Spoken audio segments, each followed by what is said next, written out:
toxiques.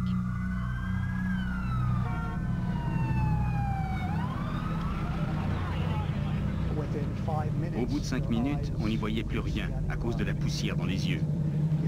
On n'arrêtait pas d'essayer de se dégager le nez et la gorge comme on pouvait.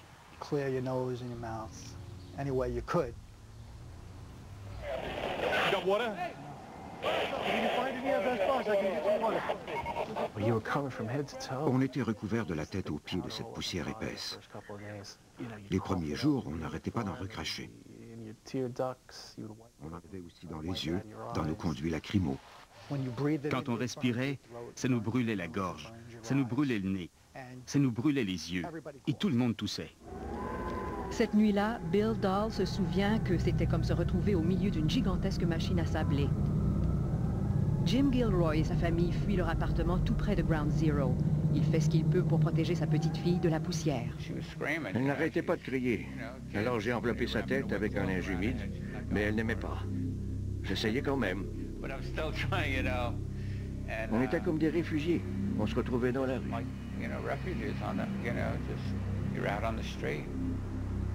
Quand le chef du service d'incendie retourne sur les lieux cette nuit-là, l'air est encore rempli de poussière.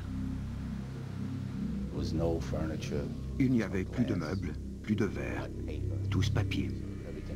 Tout avait fondu ou avait été pulvérisé. Les gens qui se trouvaient dans ces décombres n'allaient pas s'en sortir. Impossible de survivre à ça.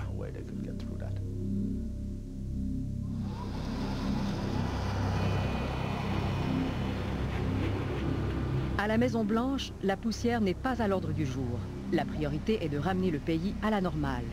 Le président Bush informe ses conseillers qu'il veut que la vie reprenne son cours à New York, si possible, dès le lendemain. Mais avec des milliers de disparus, la priorité est de rechercher les survivants. Certains observateurs craignent les effets de cette atmosphère sur les secouristes. Je voyais les pompiers sortir de la poussière et du brouillard. Ils n'avaient pas simplement l'air épuisés. Ils étaient recouverts de la tête aux pieds de suie et d'autres substances. J'ai demandé à quelqu'un, est-ce qu'ils utilisent des respirateurs? Est-ce qu'ils font des pauses?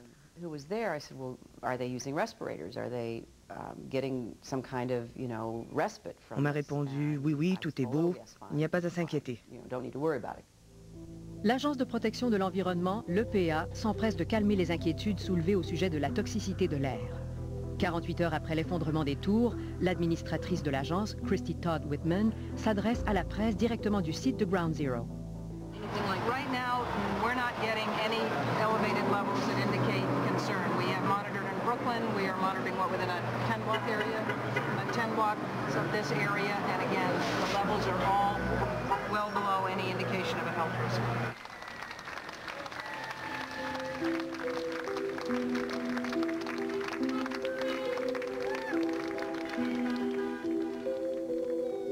Durant ces premiers jours épouvantables, les milliers de secouristes qui travaillent à Ground Zero ne pensent pas à leur santé.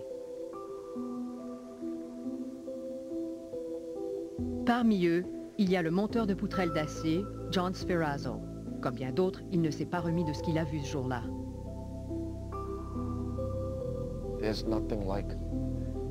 Il n'y a rien comme être témoin des choses. Ce sentiment affreux de savoir qu'on est entouré de morts. Ce silence et cette odeur de mort.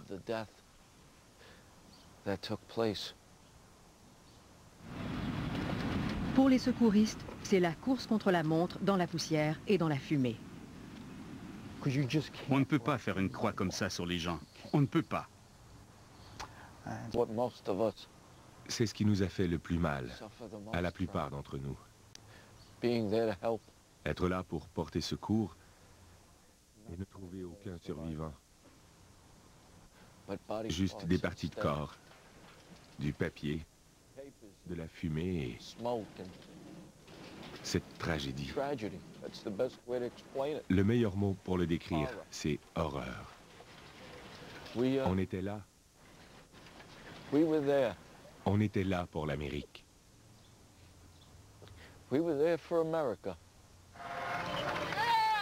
Et l'Amérique a été là pour eux.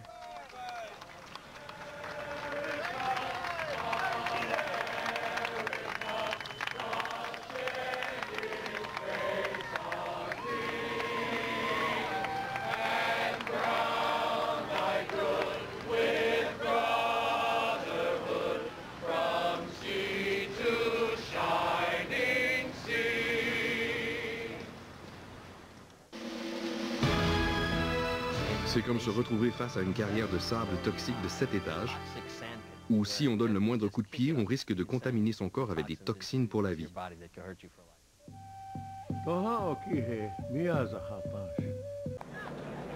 3 jours après l'attaque, le président Bush s'adresse aux nouveaux héros du pays sur le site même de Ground Zero.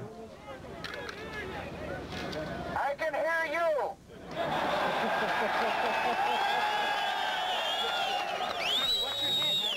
I can hear you. The rest of the world hears you. And the people who knocked these buildings down will hear all of us soon. Le 17 septembre, la bourse de New York